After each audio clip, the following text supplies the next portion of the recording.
मित्रों, जीएसटी संतोष सर में आपका स्वागत है।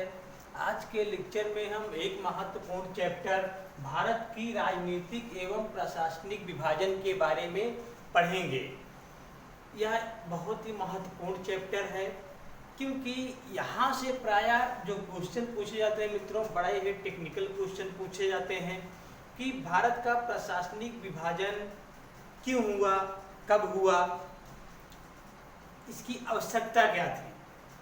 तो प्रशासनिक क्रियाकलापों के लिए देश को 29 राज्य और 9 संघ शासित प्रदेश में बांटा गया है, जिससे कि समस्त प्रकार के प्रशासनिक क्रियाकलापों का संचालन किया जा सके। इसलिए देश को 29 राज्य और 9 संघ शासित प्रदेशों में विभाजित किया गया है। अगर इसमें भारत के सबसे बड़े राज्य की बात की जाए तो वह राजस्थान राज्य है। राजस्थान राज्य का गठन 1950 में हुआ था। मैंने बोर्ड में मैप के साथ में लिख दिया है कि किन राज्यों का गठन कब हुआ था। तथा भारत का सबसे बड़ा राज्य क्षेत्रफल के मामले में राजस्थान राज्य है। वह सबसे छोटा राज्य गोवा है। गोवा को मैंने यहाँ पर जी से दिखाया है। सबसे छोटा राज्य गोवा है तथा गोवा का गठन 1987 में हुआ था। उसी प्रकार से मित्रों, सबसे बड़े संघ शासित राज्य की बात की जाए तो दमन और दीव है। सॉरी, दमन दीव नहीं, ये अंडमान निकोबार द्वीप है। अंडमान निकोबार जितने भी संघ शासित प्रदेश हैं, संघ शासित का तात्पर्य यहाँ पर ऐसा है कि जिस पर सीधे संघ का शासन हो, अर्थात केंद्र सरकार का जिस पर प्रत्यक्ष रूप से शासन चलता है, वह राज्य संघ शासित राज्य कहलाते हैं। तो सबसे बड़ा संघ शासित राज्य कौन सा है? अंडमान निकोबार द्वीप समूह। तथा सबसे छोटा संघ शासित राज्य कौन सा है? वह है मित्रों, यहाँ पर है लक्षद्वीप।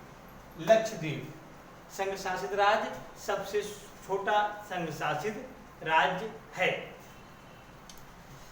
विदेशी शासन के अधीनस्थ क्षेत्र तथा भारत में उसका समाहित होना।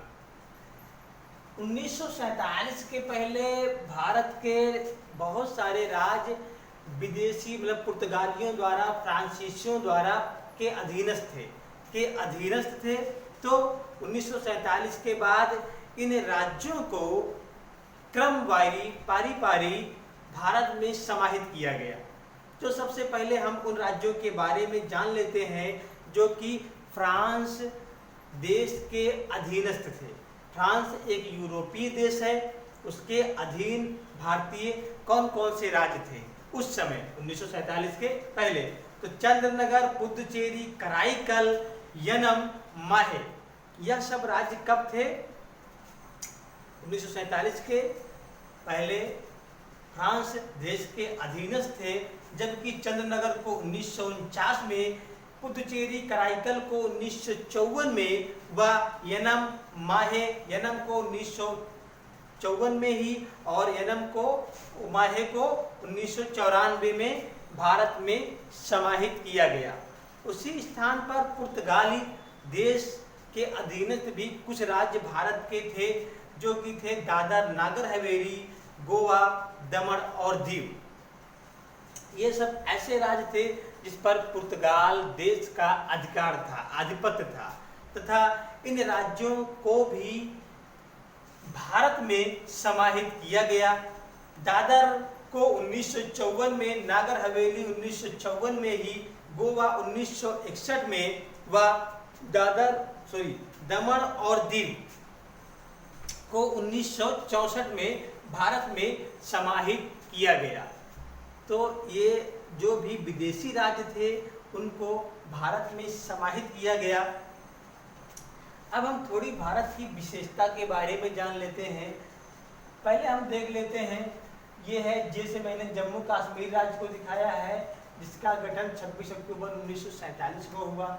वह हरियाणा का गठन 1971 को पंजाब का गठन 1966, चंडीगढ़ का गठन 1966, उत्तराखंड का गठन 2000 में, उत्तराखंड उत्तर प्रदेश से अलग हुआ। तथा जिस प्रकार से 1900 यहाँ पर आप देखिए आंध्र प्रदेश है, 1914 में आंध्र प्रदेश से कटकर तेलंगाना राज्य बना। व पूर्वी भारत के राज्यों की बात की जाए तो सिक्किम का 1971। यहाँ पर मैंने डेट वाइज सभी राज्यों को दिखा दिया है कि कब कब किन किन राज्यों का गठन हुआ। चलिए एक बार हम क्रम से इनको देख लेते हैं। जम्मू कश्मीर 1947, हिमाचल प्रदेश 1971, पंजाब 1966, चंडीगढ़ 1966 व उत्तराखंड 2000 में, राजस्थान 1950, दिल्ली 1965, उत्तर प्रदेश 1950, बिहार 1935, छत्तीसगढ़ झारखंड 2000 में व उड़ीसा 1936, मध्य प्रदेश 1956, महाराष्ट्र 1960, गुजरात 1960,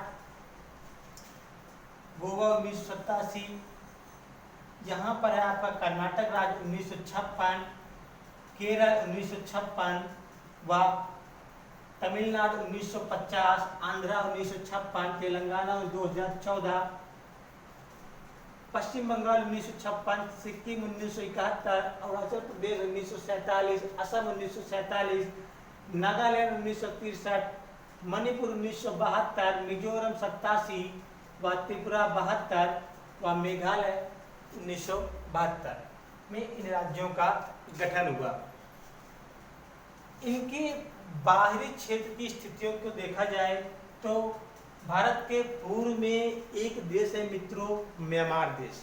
भारत के पूर्व में म्यांमार देश स्थित है। वह भारत के पश्चिम में यहाँ से यहाँ तक पाकिस्तान देश स्थित है। चलो इनको मैं मैप में थोड़ा सा दिखा देता हूँ। यहाँ पर कौन सा देश है? म्यांमार है, म्यांमार है। जबकि भारत के पश्चिम में है पाकिस्तान, व थोड़ा सा अंश इसका उत्तरी और पश्चिमी छोर पर है मित्रों। यहाँ पर लगता है अफगानिस्तान।